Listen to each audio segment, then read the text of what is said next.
Hey guys, welcome back to Easy Internet, and in today's video we are going to look on how to transfer USDT from Gate.io to OKX account.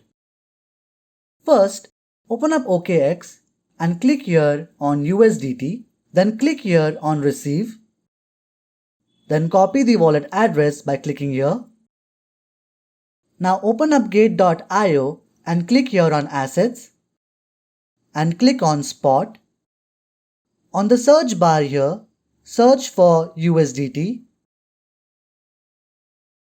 and click here to withdraw.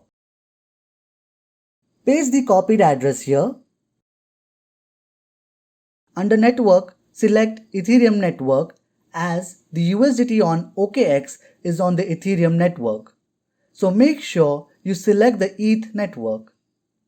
After that, click on Withdrawal, and once you click on that, you will have to confirm your transaction, and once you confirm the order, your crypto will be transferred within few minutes.